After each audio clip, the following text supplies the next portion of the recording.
You are listening to the Park Flyer Podcast, where we discuss our RC adventures.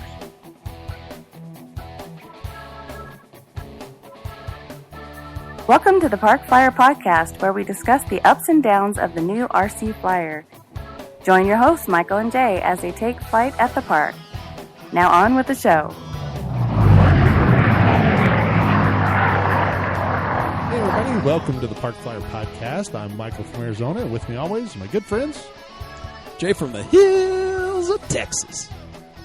And Mike, a.k.a. Mike in Texas. Oh, we thought you were going to change it up there for a little bit. Forgot where you were? Well, how goes it? Everybody doing good? Do you have a good day or a good week of flying? Oh, I went flying. No flying for me. Now, I understand it. Is the weather not good for you guys? The weather's fine for me. I don't know about Jay. I thought the weather was cold for Jay. No, timing's just bad for me. Stuff keeps coming up for me, so I get to look out the window at the beautiful day, and then I get a text from AK Mike going, "What a wonderful day flying." My fingers are so tired. That's usually what it is. Look at my blisters on my thumbs. That's from Arizona Mike. You said AK Mike. Are you flying too? Yeah. That's what I'm talking about. He's been. Oh, sending you've me been stuff. flying too, huh? Did you go out to your? Did you go out to your club and fly? Oh, yeah. Very I nice. went out to our field. Yeah, I did. Yeah. And, it was pretty busy, too. And folks had, gassers and electric. We have a mixed club there. It was a beautiful day, and it was a little breezy, but not too bad. Generally, it was, Wow, that it sounds was really fantastic. great weather. Well, Yeah, this past complain. weekend was the Winter Warbirds for me.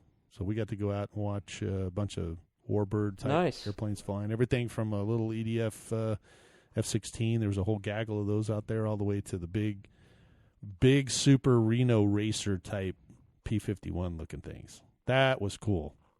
I'll have to post a picture on our new Facebook group that we created for all of our listeners. So I'll post something on that. But it sounded fantastic. It had this really nice European motor in it. I think they call it a Cole or something like that. And, my wife basically told me I couldn't be friends with Spencer anymore when he said he wanted the motor because the motor's like $6,800 just for the motor. My wife's like, "That's it, you're out." Gee You know. whiz. So Spencer, I don't want to hear her Spencer complaining laughed. about me anymore about my antics. I know, right? Gee whiz. Well, speaking of that, we did create Park Flyer Podcast listeners page. It's a group on Facebook. So now if you're a listener, we'd love for you to go on to, if you're a Facebook user and a listener, we'd like for you to go on and search for the Park Flyer Podcast listeners group and join. And then we can hear from our listeners and, kind of be interactive with all you guys. Does anybody use Facebook? What's that? I do occasionally. Yeah, I mean, I do. I see my friends on Facebook. I mean, I use it on occasionally. That's a joke. That's a joke, Mike. I'm a curmudgeon. I don't use Facebook, but I know lots of. I think a few people use I think it. a few people use it. Few million. I mean, if you if you look at the numbers, I think it's just a few people. There's like 4 billion users or something stupid. I'm gonna go with it's a fad for now, but It'll blow over in 2 weeks. It'll blow Yeah, over. it'll blow over eventually. It's short-lived. Yeah. It's like the Betamax. yeah, the exactly, Laserdisc. exactly. That VHS thing will never take off. I mean, where are cassette tapes now? That's what I want to ask you. That's right. Yeah. 8-track. And so, if I want to date myself, Yeah, I'll look back at Exactly. 8-tracks. Exactly. 45. What are you talking about? Well, we're excited about the page, so you can search for it and please join it, and then we can kind of interact. Helps us out. Also, jump on to. We are on iTunes, so if you listen or subscribe through iTunes, jump on there and give us a star rating and a review. It helps us move up in our rankings. I think we're on Spotify and Google Plus. So yeah, if you listen, make sure you jump in there and give us a rating, and that'll help us out as well. Speaking of listeners, we had a visit from one of our listeners. He flew in for a conference, Philip Hinkle.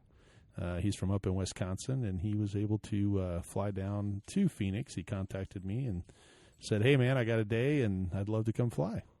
So we did. Well, was he all like super like pasty and white like AK Mike was when he came from Alaska? Because he isn't up there in Wisconsin. This is true. He was bundled so. up though. I mean, he had a great shirt on. I'll let him tell you what it says later, but he had a big RC shirt on. He was so excited to come down, and I went by and swung by and picked him up, and we spent the day together. It was really, really fun. I've literally spent the last 3 days at the flying field flying.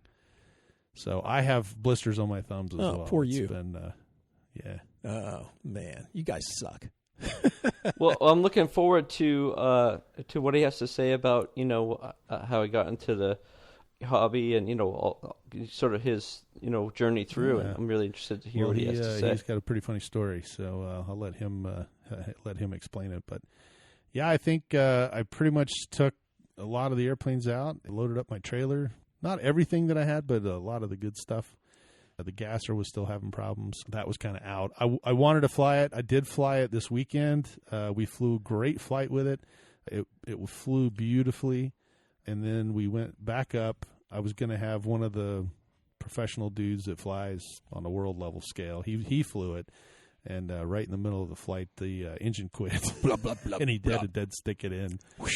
So I was like, just recycle the throttle, because I'm an electric guy. Just put it back, the ESC will come back on. He just laughed. Bump it. Exactly, but it was good. So I know you're going to get started here, Mike, here pretty quick with talking with Philip and stuff. So, but before you do that, I want to throw out two things. The first one was I saw my first 3D printed airplane. Oh, cool. I saw a couple of YouTube videos about that. Like, was this pretty big, small, or how big was it? Well, the 3D printed airplane is about a 42-inch wingspan plane. It took a 4-cell 2200, and I don't know what the motor was, but, it was something that was driven by a 4-cell 2200. It was just pretty cool. So I don't want to talk too much about that now. I want to go to Philip. The other thing I want to tell you is the thing that I've been talking about that the club is doing is I'll be able to tell you the middle of February. Ooh, big reveal. Yeah, so as soon as the middle of February hits, we'll be able to tell you what's going on with the club. And I think it's a pretty cool stuff, actually. So actually, you're coming down for the Electric Festival. You guys will be here in February, so maybe we can chat about it then. Yeah, that's a good idea, and we'll definitely talk about that, what's going to happen, and so we can... very cool. Well, we're getting excited about it. So, the Electric Festival is February 8th, 9th, and 10th. It's in Mesa, Arizona. I think Shannon Gallagher is the CD again this year. It's their 15th year doing this, so they're pretty excited. We're pretty excited. We've got, guys that are going to be out there. I think some of our listeners are coming out as well. If you're out at the Electric Festival, if you're a listener, please stop by and say hello. Would love to talk to you. Well, love to see what you have as well. So it's kind of the end of or the first part of February begging, I guess. I feel like I'm begging everybody. Hey, do this, do this. I'm not telling you what to do, but please go out there and have a good time. Please. Isn't February like the month of love? Shouldn't they show us Yes, love? That's a good way to put it, Mike. Show the Park Flyer podcast some love. Give us a star rating. Give us a review. Join our Facebook listeners page, our group. Sorry, I keep saying page, but it's a group. That way we can be more interactive. So, love us a lot. You got to remember, we're trying to help them, by listening to us. So help me help you. Is that what we're saying? Exactly. Help me help you. Help exactly. you. That's what I'm just like the government. We're here to help. Yes, we are. It seems that when Phil came down for this trip, this almost sounds like this was a pre-shakedown of all your models before the festival. It was, actually. I have models that haven't flown, for quite some time. Since the last festival? Since the last festival. I have so many, and, I've gotten some new ones, and I'm flying the newer ones now, trying to dial those in. I have a stable of EDFs because I'm trying to get more EDF time under my belt because of what's coming, this summer. Some of the foamies and stuff, since Jay made the announcement that all of our listeners could come to Phoenix and I'd let them fly my entire stable of airplanes, I had to get some of the foamies out. Philip told me ahead of time that he'd love to fly, and it didn't really matter to him, if he got to or not. But I know that if I go somewhere and somebody hands me the controls, I'm always worried about, schwacking it, doing something to the airplane. Yeah, I don't want something to happen. So I didn't want Philip to feel, like he couldn't have a good time or, fly or whatever. So I drug a bunch of airplanes out that, honestly, if something was to happen to him, I wasn't going to cry over it. But I wanted him to be able to have fun. I drug some stuff out. Unfortunately, I had to get a bunch of batteries out and charge a bunch of those things. And anyway, I'll let him tell the story. We had a good time, and he's ready to tell us. Cool. So you didn't show up with like one of those cubes and say, "Hey, Philip, let me see a card, and here's a cube for you." Oh, what's that? Oh, yeah, just swipe it. Go ahead, you can go fly it. Yeah, no. I didn't do any of that. Great.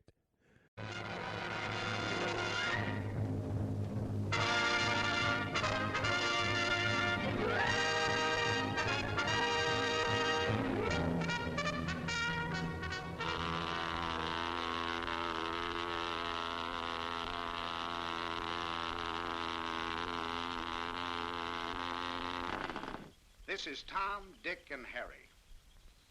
You should know these boys, for they are typical of all the Tom, Dicks, and Harrys of 17. Together, they are symbolical of one boy, the American youth. The lad you have seen flying one of these incredible planes in the early morning hours when the wind is down, perhaps he's that boy you have seen so often huddled over a littered workbench in your own garage. He is the American youth, our strength and our hope, holding in his capable hands the future of the greatest nation that ever lived. And don't let his casual chatter mislead you, for his thoughts are deeply serious, and he dreams of a bright tomorrow, of his new world in the sky. Listen. Well, Philip, welcome to the Park Flyer Podcast. How are you today?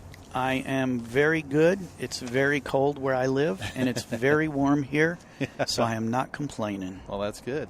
Well, Philip and I are going to go fly today, but why don't you tell us a little bit about your background, how you got into RC, and give us kind of some history about how you hooked up with our podcast. Oh, there's a fun little story. First, I'll say I got to do a shout-out and throw down a name. I found your podcast because I'm a regular listener.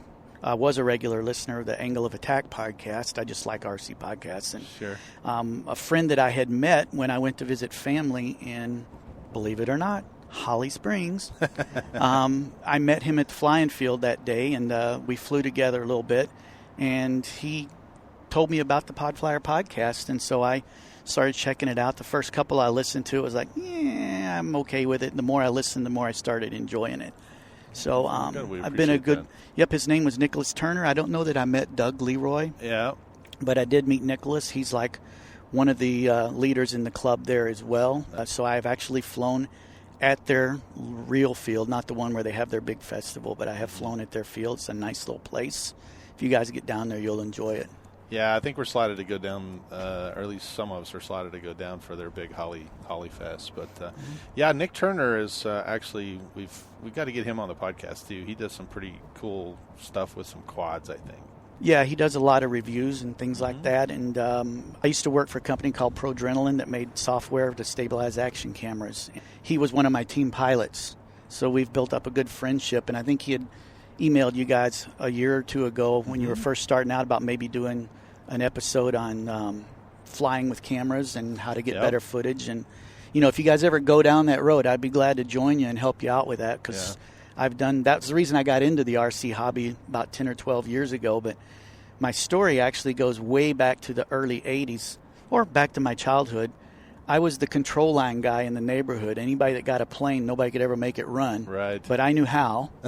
And I was the only one that could actually fly one on a full tank of gas without destroying it. Nice. So they would bring me their little crappy testers, plastic planes over. They had about a 12-foot wingspan. Sure. And I would actually get them running. The testers never ran like crap. I don't think they had any compression in them. I always had a Cox, and I built a balsa wood. I think it was the Little Wizard. Loved that plane. I destroyed that thing so many times and glued it back together. So I've always loved this RC thing. I've been fascinated by it even when I was doing control line. I just didn't have the money for it. Right. So when I got married, I was living in Miami at the time in Fort Lauderdale, and one year I said, I want an RC plane. So I started going to the hobby shop, just kind of scoping it out, finding what I could tell my wife to get me for Christmas. And they recommended this big glider. I think it was the Gentle Lady. I'm not sure. But it was a high start glider, and they recommended a radio. So I had all this stuff laid out, and I told my wife, this is what I want. Right around that time is when that Christmas movie came out, A Christmas Story, the little kid that wants the BB gun. That's my wife's favorite movie. We saw it on opening day in the theater, and it was the funniest movie we ever saw. People laughed the whole time during the movie. And as soon as I told her I wanted a plane, she said, "You'll put your eye out." That's funny. You'll put your eye out. It's like, oh, don't go there.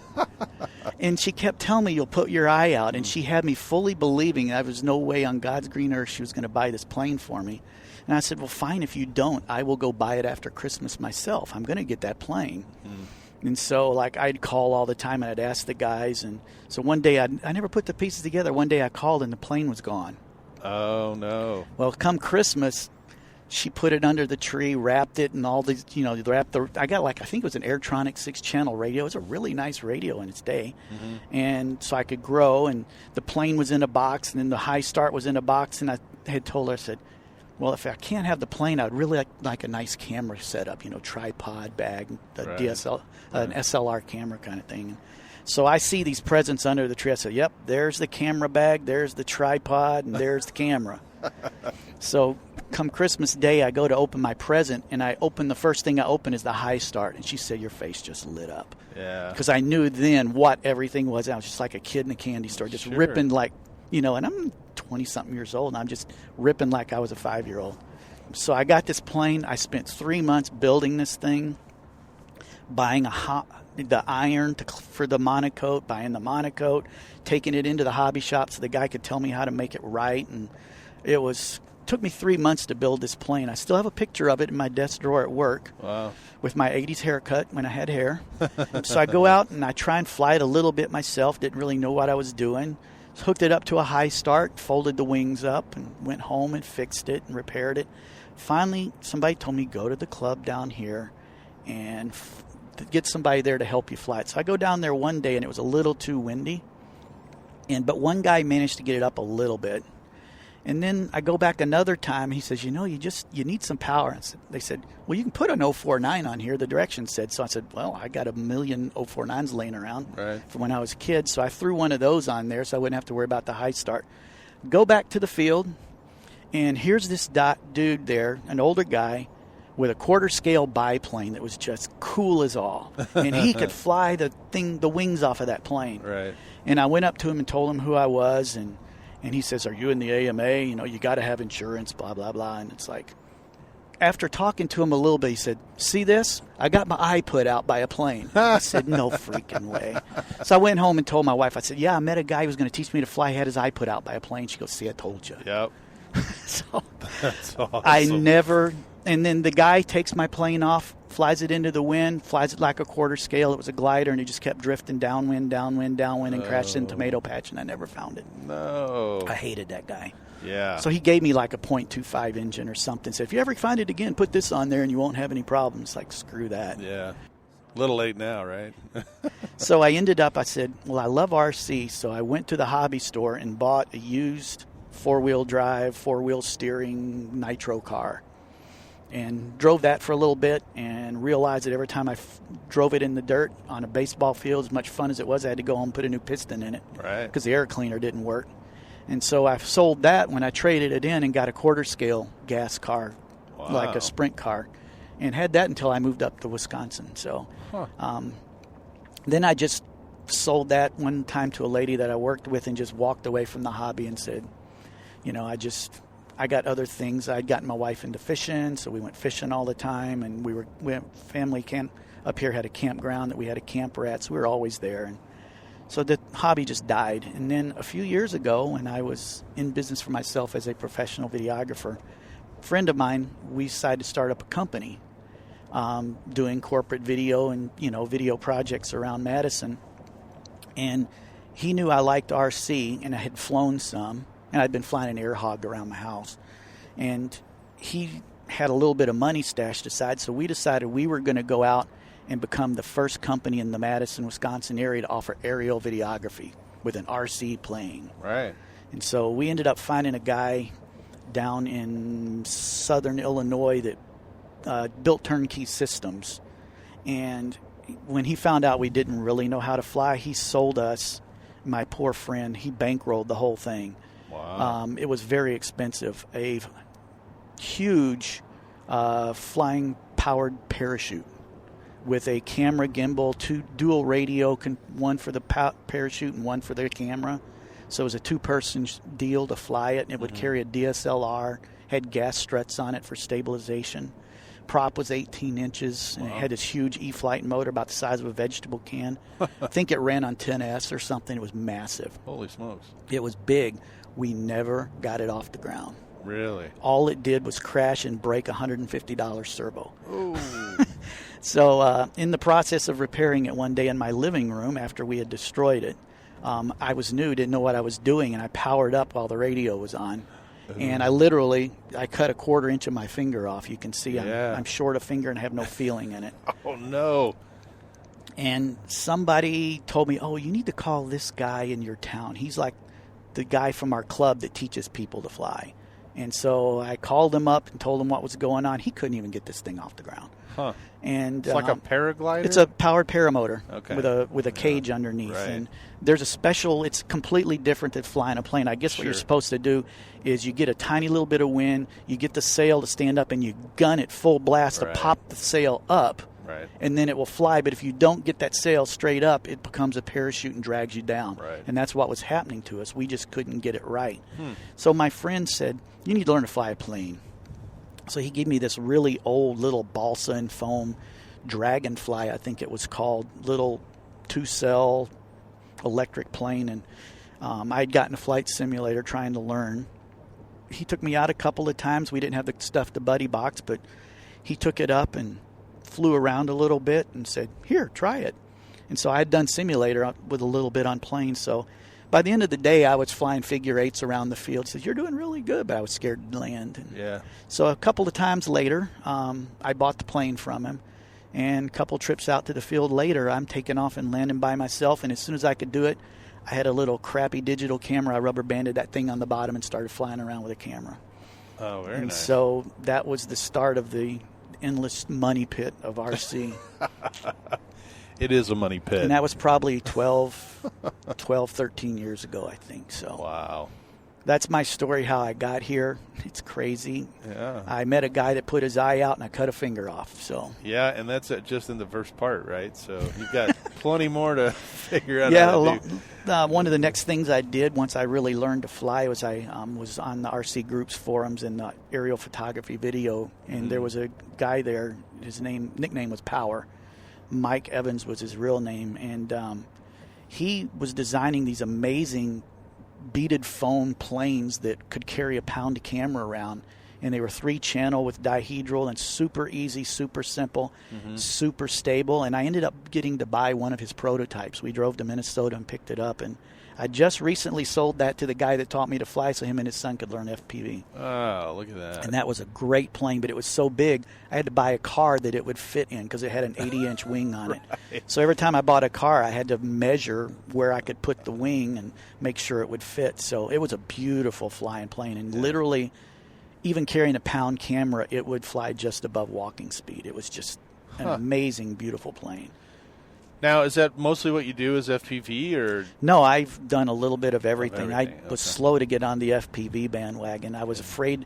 I had FPV on this plane just to line up shots.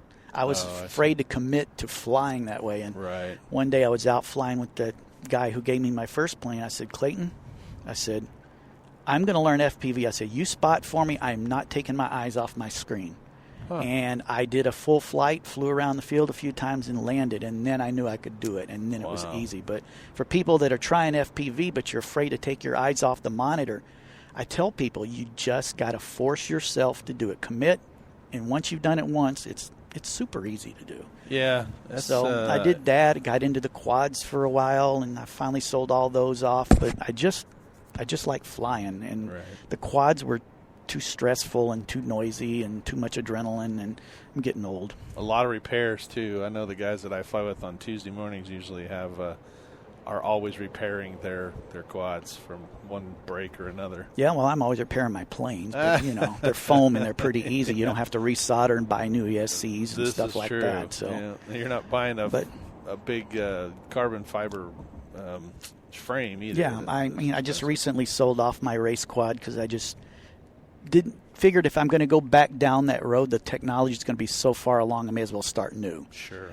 So I've gotten away from that, but my recent flying friend that I met as a young kid, and he's really smart and he likes technology and speed, so he's taught me iNav, which you guys have been playing with, and I've got 2 planes with a full iNav GPS setup in them and FPV, and I've got one flying wing that I way overpowered with like a 2407 motor on it.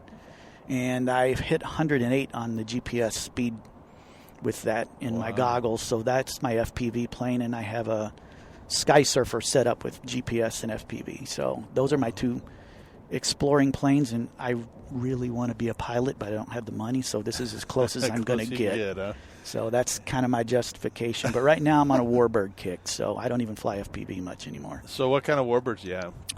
It started with an older gentleman that flies near me that just showed up one day, had been starting to fly and needed some help, and we struck up a friendship. He calls me over the summer. He says, "Philip, you home?" I go, "Yeah." And he said, "Come over, you might like it."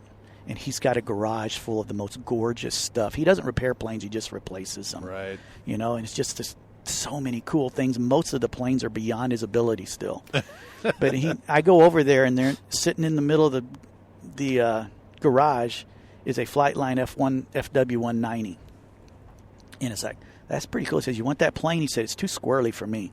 Yeah. He says, I'm afraid to crash. I'd rather somebody else crash it. Yep. And I said, "Well, I can crash it. The only problem is it's 4-cell. I don't have any 4-cell." So he gave me a puffed battery to start. And I realized that the fuse was so massive inside, I could run 2 of my 1300 4-cells from my quad in parallel in parallel because they're 4-cell. Yeah, 4-cell. There's plenty of room, and it was 2600 total as opposed to the 2200 he gave me. So I did that. They balanced out great, and he was flying at tail heavy. That's squirrely. Yep, and I made it a little nose heavy, and I took it off, and it flew absolutely perfect. And the thing scoots along, they say on the website, at about 73, 75 miles an hour. And right. I had some cops stop by flying it one day, and I was on dead batteries, and I was still clocked at 68. So that was my first one, and it took me 4 or 5 times out flying it to figure out how to land at Warbird, because I'd never flown planes with landing gear. But once I figured it out, it's like, oh, it's so easy. And then I greased like 6 landings in a row. That was the beginning of the end. Gotcha. And so I saved up my money, found out my next Warbird, talking to some people on the forums, and ended up with a Flightline Bearcat. They said it has no bad tendencies, and they are not kidding. It just flies like a dream. It's got a wide stance. It does nothing bad, and it's just a pleasure to fly. It's not fast. It's probably 50, 60 at top speed, but it just flies so nice. And then for Christmas, I got the E-flite T6 Texan, and I was able, because we had a warm start to the winter, I was able to get it out to the flying field and do a couple of flights on it. It flies just as good as the rest of them. Neat. Now, do you have a flying field that you guys have up there? Or? Well, I started, there's a nice local club in the Madison area, Mark's Madison Area Radio Control Society. Okay. And I would always go to their fly-ins, but I never joined because it's like 20 minutes to drive there, and I never fly hardly more than 30 minutes to an hour. Mm-hmm. So it's like I'm going to add an hour to my time to go fly 3 batteries when there's a field 3 blocks from my house that opens into the country with a pond for my floats if I want to on my timber. Sure. So I never joined, but once I got into Warbirds, I need a runway. Right. So this year I finally broke down and joined the club, and I've been out there a couple of times, and I'm absolutely looking forward to it. There's times I make excuses not to go out. My wife says, it's nice out. You should go flying today. It's like, okay, no problem. So I'm planning this summer to spend a little bit more time out as opposed to 30 minutes at a shot. Go out, and it's only about 15, 20 minutes from my house. Nice little drive, and it's a pretty nice little field. Well, good. And it's got the runway. And Yep. How big is your runway? It's, I don't know how the length of it is. It's one of those fabric runways. Oh, right. I forget what that stuff's called. Geotech. Geotechs, yeah. It's probably 100 foot, maybe 150 foot. It's enough for warbirds. And at the fly-in last year, there was a pilot from Horizon there with, I think it was the HSD foam jet turbine. And he was able to take that thing off and land it. So it's big enough for EDFs. Right. So it's not a real long runway, but it's long enough. And the only bad part is it's not very deep, and there's trees at the end of the runway, so you kind of have to fly off to the left because they say the trees eat the planes. Yeah, they've seen a lot of guys up in Alaska had trees at the end of the runway. They ate a lot of airplanes. I swear trees have foam magnets built into them. They do. Yep. I've hit a couple of trees. Funny story. When I went up to Alaska one year to visit Jay, he had a little thing called a wild. I think it was a wild thing or something. It was a little foam like a biplane. And we were flying in a parking lot. There were like 3 or 4 light poles in the whole parking lot, and I hit one of the light poles right just nosed into the light pole. And he never let me live that down. So no, I've managed at the new field. At the field I've started flying at now, the club field, I have a Rock Hobby Staggerwing. That's my absolute favorite general aviation plane. Right. I fell in love with the EAA a couple of years ago. Just the looks of it are just gorgeous. And so last year, or 2017 Christmas, my wife bought me that for Christmas because E-Flight sold it, or Horizon Hobby sold it. And it was my first plane with flaps and landing gear and retracts. And like I said, I couldn't learn to land the until I had this Warbird, so all I did was break this plane. I have just bashed it beyond recognition and keep putting it back together. Well, toward the very end of the summer, I go out for one of the last fall flying sessions, and I take my Staggerwing out there, and I gun it on takeoff, and it started pulling left with a torque, and I'm not real familiar with the field yet, right smack into the windsock pole. Just clobbered it at full throttle, and just completely broke the motor mount and split the wing and just made a disaster out of it. But I recently just got all the parts, and I have it back together. It's very battle-worn and very weathered. You know, some of the best flying airplanes are the battle-worn airplanes. I have a couple that have my cracked Turbo Beaver has been glued back together multiple times. Oh, and it still I have flies one great. that's more glue than foam. Yeah, and they still fly great, and they're still fun to fly. Well, this particular Staggerwing, probably because I didn't. It was a great plane to. I'm glad I learned on it, but I probably should have learned on something else because it was a little quirky. And even now, I still have a little trouble with it because it's just the engineering on it isn't up to the current level. This plane was released in like 2011 or 2012, and it just now went out of production. You can't buy them anymore. So sort of old processes, and it has a mind of its own. I've met a number of guys online that love, this is my casual flyer. It's like all I do is crash it. But I can fly these Warbirds like nothing. Yeah, it's always good to have an airplane that's a lot harder to fly to get started on and then go to something that's not as hard. It makes it seem very easy. Yep, that's the plane for me. Yeah. Well, we used to do that, jump out and fly our real fast wings, and then everything else seemed really slow after we flew the real fast movers. So. You're glutton for punishment. Well, the tough wings that we had, they've cartwheeled down many a runway, and we've chased them out of trees. And yeah, the wing that I was messing with the INAV was the Reptile S800. I think it's from Banggood. Yeah. And I just completely destroyed the first one, and I bought the version 2 of it, which is a little harder foam. And that's the one I got to 108 miles an hour with the GPS. FPV, GPS, and it said 108. I've actually got a video on YouTube of that flight, and it was my goal was 100 miles an hour. I said, I want to go 100 miles an hour. And it's like, yes, 108. And I passed 100 on that flight a couple of times. Wow. I had to get up high and go into a dive. But sure. I asked my friend, so what's it look like? He said, man, it's scooting. Yeah. Yeah, it moves pretty good. We've had the wings up. Now, did you do that on a 3-cell or a 4-cell? 4-cell. On 3-cell, I've managed low 90s with it. Yeah. That's why our tough wings are, too. If you fly it on a 4-cell, it's much faster than I had actually had to buy a 3D printed battery canopy cover for it because the standard cover would not hold a 4-cell battery, but there people had designed a 3D printed one. So I found the files and paid somebody to make it for me. And Huh. of course, I've crashed that one so hard, and this plane was meant to carry a GoPro or an action camera in the nose of it just to get the CG right. So if you don't fly a camera in there, you got to add like 80 grams of weight to the nose just to get it to balance. It has the FPV cam right next to it. It's got a blunt nose on it. And I had a real inexpensive Akaso, I think it's $90 Amazon camera that I had reviewed when I was working at Prodrenalin. Actually, for $90, that is a sweet camera. It does amazing in 1080-60 footage. And the colors are decent on it, and it's a pretty well-featured camera. And I crashed it one time so hard when it got haywire on me, and literally the camera was in like pieces hanging by the ribbon cables, and pieces of the plane and stuff were a few feet away, and there was a hole in the ground. It's all been glued back together. The camera still snaps back together and works, although the screen on it is cracked. Sure. But I have beat the holy smokes out of that camera. Well, that's awesome. Well, what do you say we head out to the field and do some flying ourselves? We can.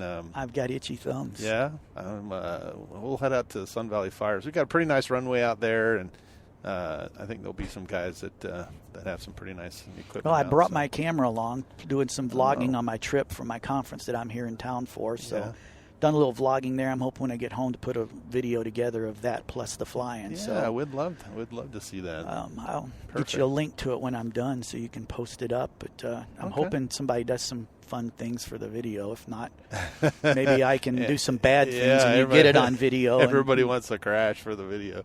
That's pretty funny.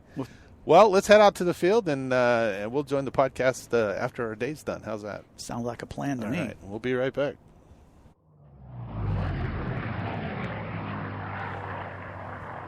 Well, welcome back to the Park Flyer Podcast. Philip and I have been out at the field all day. Welcome back. All day. We got there in the morning and kind of flew a lot of stuff in my inventory. Not everything, but we got. That would have been fun if we had everything. Yeah, it'd still be there. That's true. I don't know if I could have brought out everything. I ran out of battery space, but it was a good time. What would you like most about the day? Just being out there and just getting to fly and see other people fly. And then, I don't know if you had a brain fart or a moment of weakness or you were just being stupid, but he let me fly the L-39 from takeoff to landing. And it was like didn't think I was ready for an EDF like that, but dadgummit, I flew that sucker pretty good and had a good time. So, yeah. Now, in all fairness, you flew a smaller L-39 before, so. Yeah, and that one wasn't too bad. It wasn't real fast, but I'm afraid of that price bracket. Yes. Personally for me, and it's just kind of out of my price bracket financially, and I sure didn't want to mess anything up. But when you said you want to fly, it's like, if you trust me, okay, let's go. Well, it is the Motion RC, the free wing L-39 that they have for sale. I put a new paint job on it.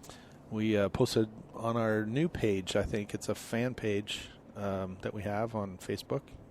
And you can tell us more about it. But there's a picture on there, and I let you fly the 50 millimeter. I have a 50 millimeter EDF that we fly in the park, and I let Philip fly that first so that he could kind of get used to the EDF side. And then when we got to the big one, it didn't seem that big of a deal, did it? No, it's like flying my Flightline Bearcat or right. my FW. I mean, it was literally as easy as flying my Warbirds, which said, hey, if you ever get crazy and have the room in your hangar, I can handle one of these. There you go. I figured I was able to. I also I conned Mike into pulling the A-10 out. That's and, true. Sucking a few batteries on that because I just wanted to see the A-10 because it's just like the coolest plane ever. And so I got to see that fly, and there was another gentleman at the field had his F4 out there. Yeah. So I got to see some of the more recent releases from Flightline, which was really, really cool. Yeah, Motion does a really good job at that. They're all free wing products for the EDFs. I think the Flightline or the Warbird Yeah, I stuff. get them mixed up because I'm a Warbird guy. Right, And I like right. and I have They're all to flow. Flightline. Yeah, but they both start with an F, and they're both from Motion, so they're Exactly. they're good stuff. So They are. And, we've got the A-10 all dialed in. It flies very scale. It's got the whistles in it, so it sounds really good when it comes by. Awesome. Yeah, it comes by, and hopefully the Electric Festival will have all that done. Had a little trouble with our generator. I had to take a little time after lunch and get that all prepped out so we could charge some batteries. We beat it into submission. But we did. We finally got it cranked up and was charging batteries and pretty much flying all afternoon. So. Yeah, you just were like nonstop on that L-39. It is a great airplane to fly, and as fast as we can charge those batteries. It was pretty funny the one time when you were like flying right over the runway and you did some funky negative G maneuver and like I don't know what it was, but it was crazy in the whole cockpit. The pilot ejected. A pilot did eject. He ejected, and the whole battery cover flew off, and we spotted for him, and he landed. Everything was good, but it was pretty fun when you can pull part of the airplane apart while you're flying. Well, that's the one design that I probably need to look at. They have a little pin that goes in, and in most airplanes there's a piece of wood, and I think that the Freewing guys did put that in there. But the pin that I have just doesn't connect with the wood piece. Yeah, it's not a very good. It just gets under the lip of the canopy, the plastic part of the canopy. So I did tumble the L-39. I came through and did a negative push. It's an outside tumble, and about the only thing you can do with a jet, get it to tumble over its nose. And when I did, as soon as I went over, it popped that canopy off, and the airplane kept flying, but the canopy decided to. I will say of all the flights today, none of the crashes were mine. That's true. We did have a mishap with the Tough Wing, unfortunately. I have 2 Tough Wings, and the first Tough Wing I blew a servo out on, I think, whenever I plugged it in and I started moving. They were both moving, and then one stopped moving. I don't know what happened to it. So I went ahead and grabbed the other one and put it together and rebound it to my radio, because the last time Jay was down, we had it bound to his radio. I tossed it. Philip did a great job launching it, got it out, put the coals to it as I was coming down the runway, and something happened. So I had no radio reception. The motor just kind of fell off, and the airplane started rolling to the right. Luckily, it went over the pilot station and not through the pilot stations. Wound up back on the other side of the parking lot. We found it hanging in a bush by the ESC wires. Yes. And it was pretty cool. I got a picture of it. You can post that one too. I think it was video. So you know, I'm on my business trip, and for this, all that stuff, and I'm vlogging this whole thing. Very nice. When I get back and have some time, probably next week, as soon as I get back, I'm on the road again. Yeah. As soon as I can sit down and edit it, I'll get that posted. And haven't decided if I'm going to break it into 2 pieces of just my conference time and my fly-in time, because I didn't do a lot of talking at the fly-in, or it's just, I think it's going to be one long. It's probably going to be about 15, 20 minutes total, but I'll make sure and just point to time code to say, okay, if you don't want to watch me talking about my conference, you can click here and it'll, get through it faster, so you can get to the fun stuff. I got a lot of really, really good footage. I brought my really nice little camcorder with me, and I think I did a pretty darn good job on some of the videos, the ones that I looked at. Okay. Well, you got to fly the Walrus a little bit. Yes, I flew the wings off that Walrus all day. It's like I was telling Mike, it's like, man, your air is so good. Where I fly, it's like I used to have a Walrus, one of the early ones, the first one, and it wasn't the night Walrus you have. And where I live, I could never get any lift in the air. I mean, I would fly, and within like 20, 30 seconds, I'm having to power back up. Here, I'd fly up to 150, 200 feet, and like 3-4 minutes later, I'm going back on the power. And there wasn't even thermals out today. It's just the air. Yeah. There may have been thermals, but they weren't like boomers. But there was enough lift up there. I could just float around most of the time, and it was a lot of fun, very relaxing. And then one of the last few flights, I was bringing it in. You showed me how to drop the flaps and get the nose up a little bit and just slow it down and drop it. And so I was trying to drop it right in front of me. I got pretty close, and I went to pick it up, and Mikey goes, catch it. That wasn't me. It was the guy. Somebody said catch it. Yeah, it was the guy sitting next to me. Challenge accepted. Exactly. So I tossed it back and brought it back. Very next flight, caught it right out of the air on landing. Yes, you did. And I did a couple more times, and a friend of mine that I know that lives here came out and hung out with us a little bit, and he actually filmed the last one of me catching it. I don't have that footage, but it was fun, so I enjoyed that a lot too. Well, good. Let's see, what else you get to fly out there? You flew the little L-39, you threw the big L-39, the Walrus. Right, we tried the 3D planes, but your batteries were I think the batteries were dead. You flew the Mangler for just a few minutes. Yep, I flew it out, took off, and got up about 50 feet, and there was nothing left. I think my battery had pretty much had it. And then you got my little fun Fontana S. You got to fly that for just same thing. Same Took thing. it off. Battery went dead. Right. It was just scared of me. That it knew what was coming. And then my cracked turbo Beaver, we couldn't find the little prop adapter for it, so we didn't get to fly that. I have that plane at home.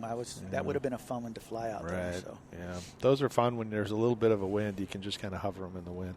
Yep. And mine actually has the flaps and the spoilers. Yeah, I have When I had that one hooked up to my Spectrum radio instead of my Gropner, so I had managed to do all of that where you can do them the same way and backwards. Right. And it was really cool. So. Well, we didn't get to fly the big Gaster today. It was having issues yesterday, so we opted not to try. When they're and fly that big, today. you don't push your luck. No, there's a lot of money tied up in that thing, and it takes up the whole trailer. And we were having too much fun flying the L39. Yes, we were. So. And then we lucked out because one of the guys, Chris, he showed up with his new F-16 from E-Flight. Yep, he won it at the Warbird Weekend last week. He did. Well, he scored on that one. Yes, he did. And he greased pretty much every landing on that thing. He flew it really well. Yeah, it was a really good flyer. Everybody was out there flying for this Warbird Weekend that they have, the Winter Warbirds that Spencer and I attended. Yeah, he lucked out. He won. They had a raffle, and he won the little EDF F-16 that they had. There was a lot of guys out there. That's the new release from E-Flight.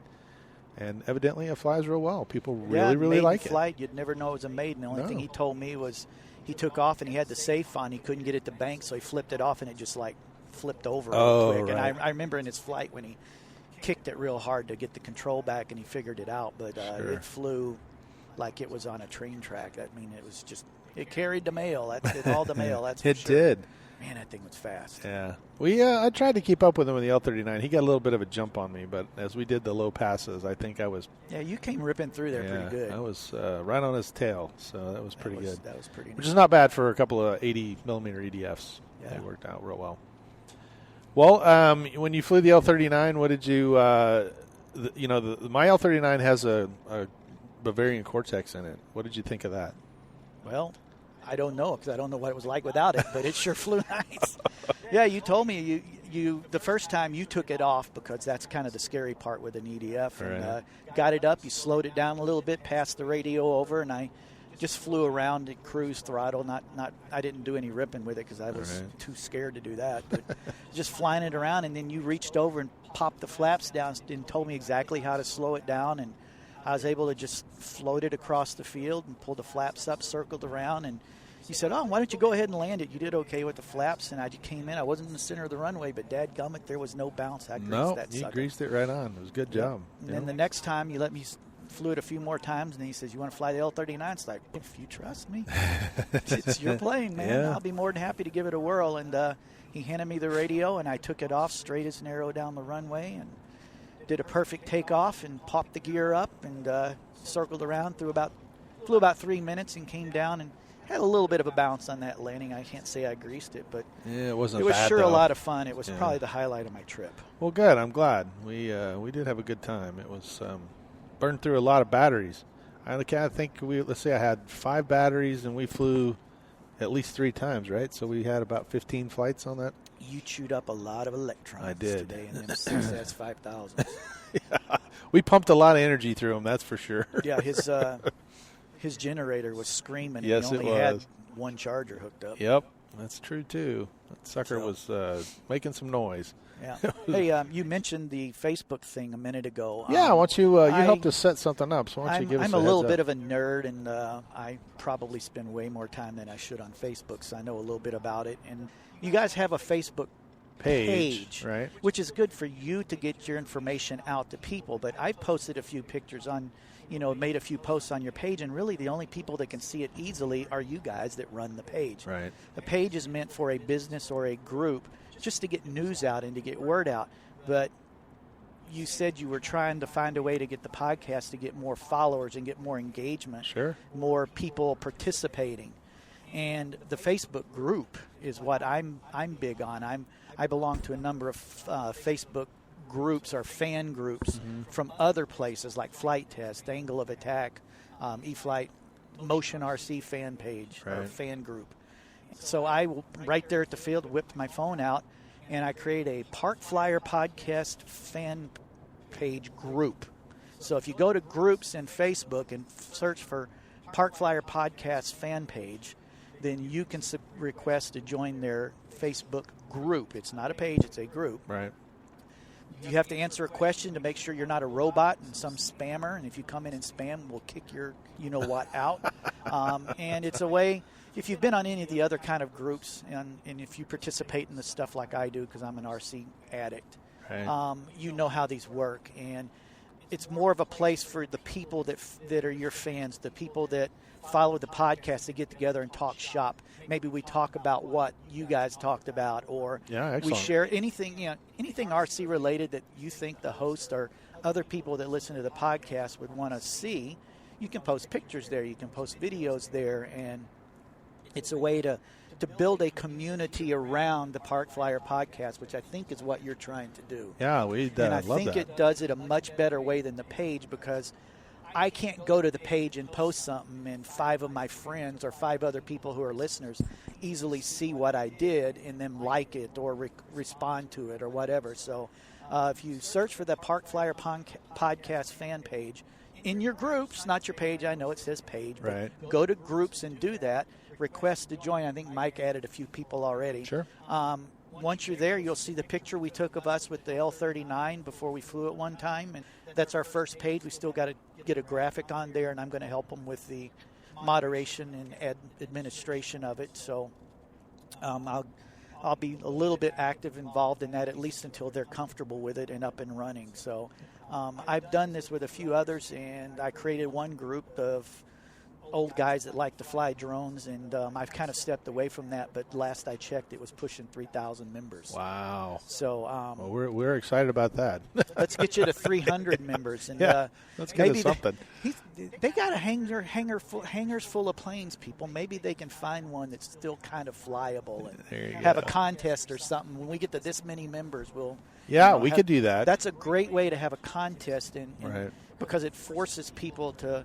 When Motion did that with their fan page or their group, when they hit 1,000 members, they gave away something. When they hit 2,000 members, they gave away something Right. else. So make it a milestone, and it drives the people in. And Sure. I don't know how many people listen to the Park Flyer podcast, but I'm sure it's a few, because I've asked around with some of my friends, and many of them also listen to it. So yeah, I've been surprised. There's people that I've run into that have said, "Hey, man, it was a funny podcast this last time," and I would never have thought they listened, but they've kind of contacted us and said they did. So I do know that we can look at, who are the service that holds our podcast. They give us statistics, and I know that we've had well over 10,000 downloads. So we just want to hear from those guys and, kind of get a better idea. And I think this is a good way to do it. Everybody get out there and join the group. Yeah, and we let's appreciate start that. Showing off our stuff. Show us your hanger. That's what we want to know. So we can see their hangers. See my hanger. It gives us something to talk about, and we can see Philip. He showed me some of his airplanes. He's got had a stagger wing, right? I've still got a stagger wing. We Okay, talked about it yeah. this morning. It's got pretty much more glue than red paint. And then you had some other airplanes in there that was kind of neat. Yep, I got a Kenai in there. Yeah. I've got a Timber. I've got the plane that I learned on. I've got my 108 mile an hour FPV wing. That made a big dent. Yeah, I showed him some that. pictures of the crash that blew that up was pretty amazing. Made a 6-inch hole in the mud. So. Well, it has been a wonderful day. We've had a great day of flying, and too bad you weren't around during the Winter Warbirds. That was kind of fun too. But I have to work. That's why I'm here. Everybody's got to fund their hobbies. So, on occasion, I have to do that as well. So, I know exactly how you feel. I missed an event or two because of that. So, been out of town. But we love it when our listeners contact us. And Philip, man, it's been a great to have you here in Phoenix. What did you think of the weather? It was perfect. I'm not complaining until I go home tomorrow. You're going back to some serious snow, aren't you? Yes, we had another 8 inches today, and it's supposed to have a really cold snap come through tonight. Oof. So it's probably going to be like minus 15 when I touch down tomorrow. Wow. That I don't even know what that means. I can probably say there's going to be like a 90-degree temperature change from when I leave here to when I get home at 4 o'clock tomorrow. Well, the good news is that Philip showed up in a really cool shirt today, and it's short sleeve, and you wore your jacket for about 35 minutes. Yes, then, just in the morning. And then you just took it off, and I don't think you've worn it the rest of the day. But tell everybody what your shirt says. My shirt says, "I never crash RC planes. However, sometimes I land with style." Yeah, there you go.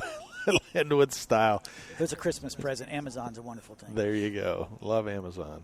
Well, the good news is a bunch of the guys that are regulars out at the Sun Valley Flyers, they thought it was a great shirt too. So we got a couple comments on it. Got to see some of those guys out there at the field flying around. They had some pretty unique airplanes. The big Turbo Beaver from Legacy was out there. That thing was cool. It flew neat. So nice, and it sounded good in the air. Yep, Jay has one of those he got for Christmas one time. It's called the Coffin, right? That's the one that he said a coffin showed up at his house. That is correct.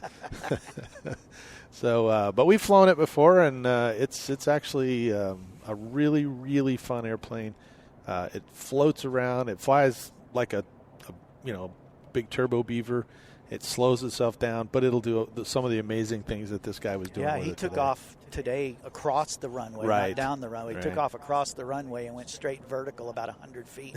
Never slowed down. Then he did a tail slide out of it. It was pretty cool. It was cool. Actually, I took off against the runway too. That's right. You took off across the runway with the L-39, almost like a carrier. It's like, you're committed to that one. Well, fortunately, it's not our first time doing it. We do it pretty regular. But the that particular spot where we took off from the pilot station, it's got a slope.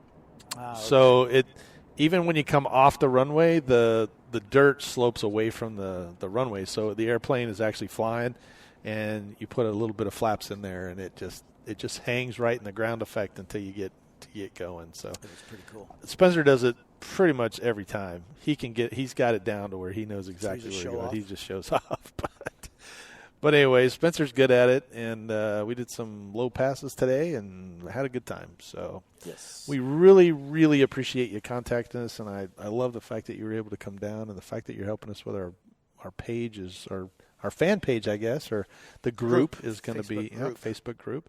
I think that's going to be a new thing for 2019, and Philip's volunteered to help us out. So, yeah, if you are able to go out there on Facebook and join the group, we'll be more than happy to look at your comments and give us some, hints or help or whatever it is you need to do. Well, listen, I hate the fact that you have to leave tomorrow because we'd love to have you back out at the field, but man, I guess our day's over, huh? It's dark and we gotta go. Yep, it's time for me to get back and pack and get ready for tomorrow morning. So, well, we appreciate you joining us here on the podcast, and you're welcome back anytime. Hey, I would love to be on anytime you want me. All right. Well, thank you very much for flying with us, and we'll turn it back to our studio, back to Mike and Jay. Hey, Mike and Jay. All right, back to you guys.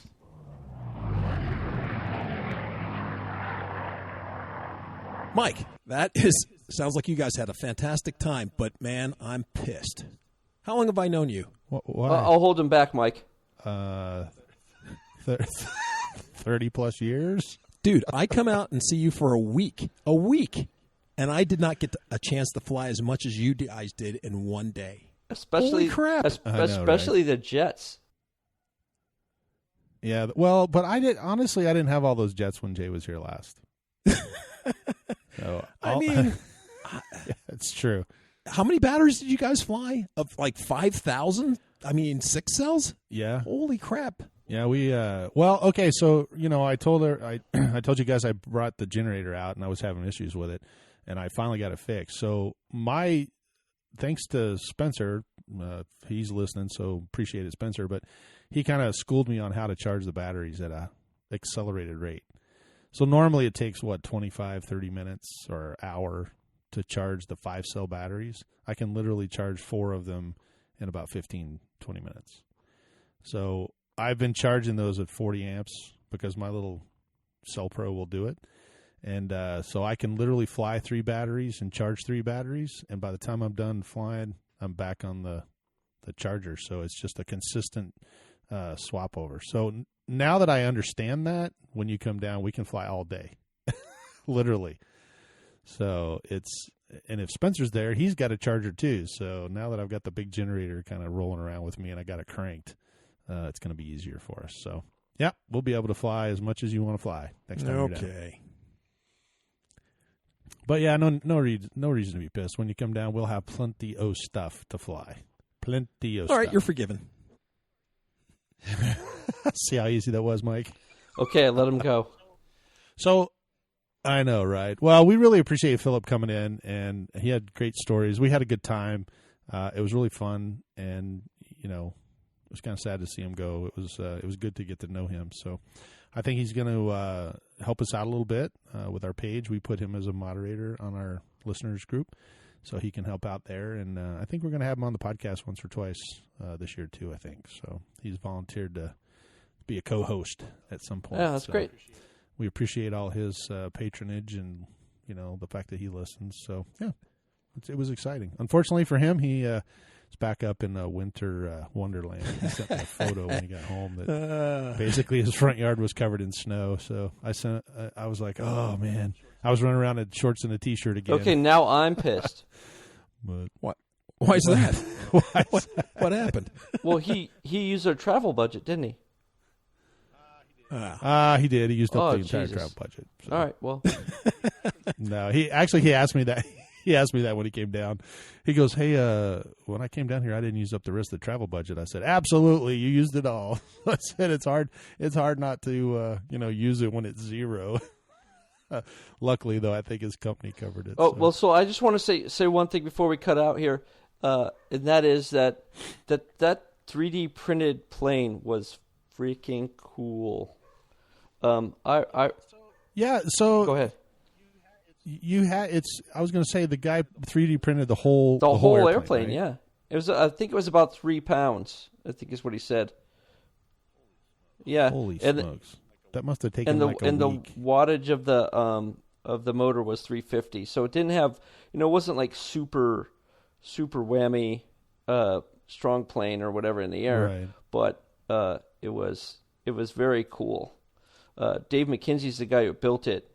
He said he built it for $10 in materials. I thought that's awesome. Wow. Yeah, that is awesome. And did you got to see it fly, right? Yeah. I mean, it flew great. Well. And he flew it twice.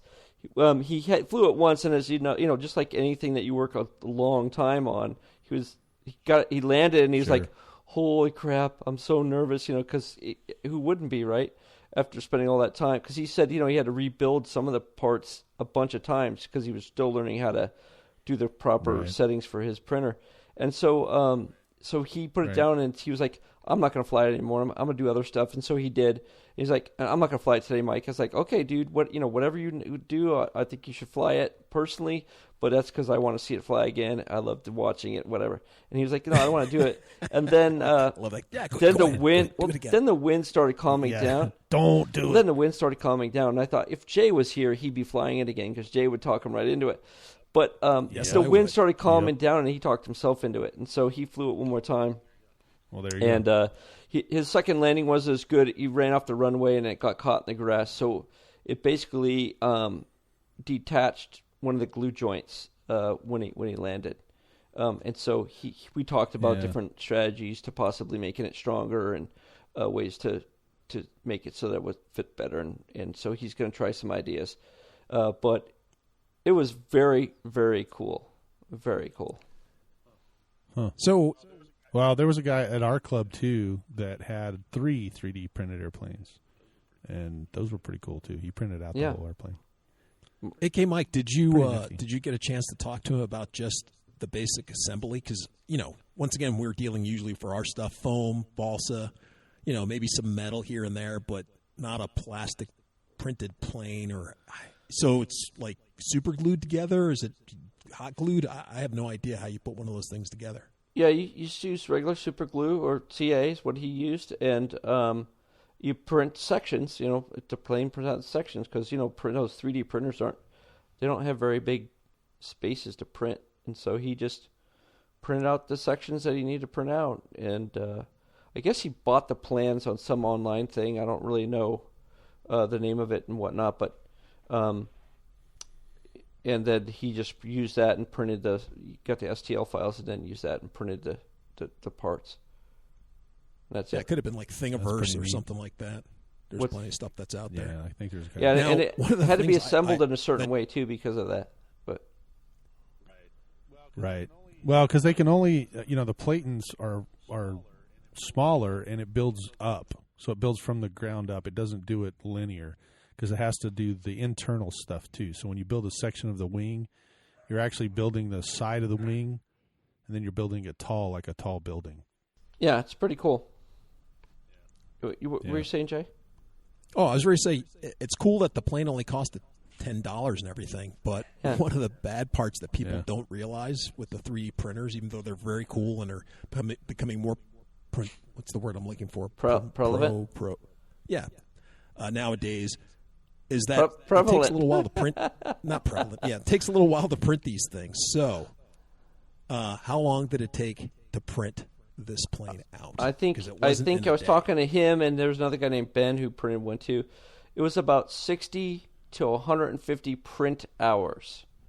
So not actual hours. Actual hours was longer because you got to stop and start and whatever. Right. But it was like 60 to 150 print hours, and that's because if the extrusion is too hot, it makes problems, and if it's too cold, it doesn't do it right, and it won't stick together, and all kinds of different problems that happens with 3D printers. As people who have used 3D printers do know, but people who've never used them before don't know the technical requirements that are really needed to make that thing work. Yeah, absolutely. Because I've heard of horror stories of them sticking to the table or not sticking well enough, right. and just all horrors. Or they've been printing for 22 hours, and then the last hour everything goes awry. So yeah. Well, the good news is Spencer has one now, and he's been printing on it since December because he made a bunch of really cool personalized chalks for your RC airplane. Right. And so I got one for Christmas that has my name on it, and anyway, so he's kind of messed with it, and he's been printing quite a bit on it. So we'll have to have him on here so he can. I'm starting to think of other little parts for planes and things that I could use. I was wondering where I could get those printed out. Awesome. Yeah, I don't know. You'll have to give him a shot. He is on the Park Flyer podcast staff, so. This is true. He's on our payroll. Is it? Too bad he payday's didn't this get a week, good right? retirement plan. Yeah, I think payday's this that? week, isn't it? Yeah. Yes, good. it is. Yep. Checks in the mail. I'm going to put some of my money into my 401k. It's going to be good. Oh, man. That's awful. Well, that sounds like it's a really cool item. We'll have to, hear more about it. But I think our hour is pretty much up. Yeah. Ooh, I do have one super quick thing. Well, as the RC broker for the podcast, RC Podcast guys, I happened to stumble across something with Banggood Hobbies that I thought I'd want to pass on to our listeners. And, they've been kind of changing up the way they've been doing their shipping. Like you have to have your phone number now so they can get in contact with you. That was one of the problems you had. You put an order in. You were wondering, why is it taking 8 months to come to me?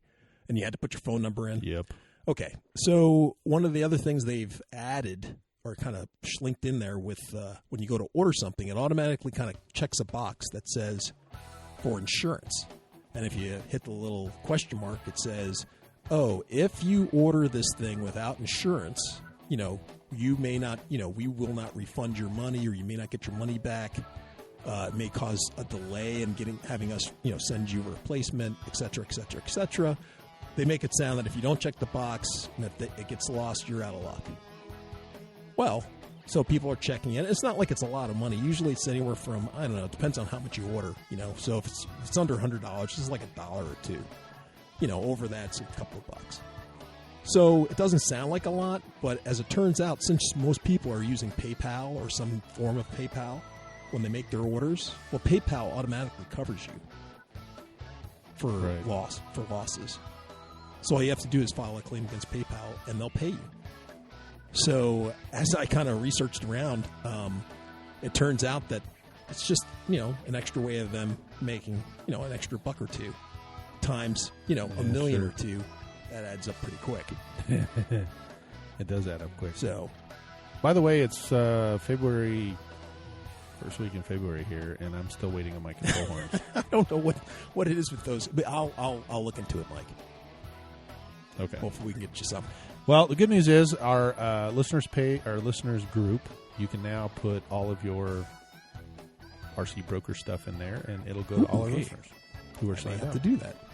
That'll be awesome. So there you go. And just post it out there, and everybody can jump on there and see it. So, well, I think this weekend is the Electric Festival, so I think Mike's coming in tomorrow. You flying in tomorrow, Mike? All right. Well, I guess bright and early. Hear from us is there you go. I'll be there. The next time you hear from us, we should have a couple of episodes on the Electric Festival, so we're looking forward to it. And I think it's going to be a good year. Absolutely. At the Electric 15 years. That's a long time. So I think they're going to do some special stuff out there. So I'm excited. Yeah. Well, I think that covers us for an hour. So, man, Philip, we had a great time. I appreciate all of the listeners posting on our new listeners group. I'm Michael from Arizona. I'm Jay from the hills of Texas. And this is AK Mike in Texas. All right. We'll see you in 2 weeks. You have been listening to the Park Flyer Podcast. Thank you for joining us, and we look forward to your next visit. Please give our show a star rating and review, and feel free to email us your questions, topics, or suggestions to parkflyerpodcast@gmail.com.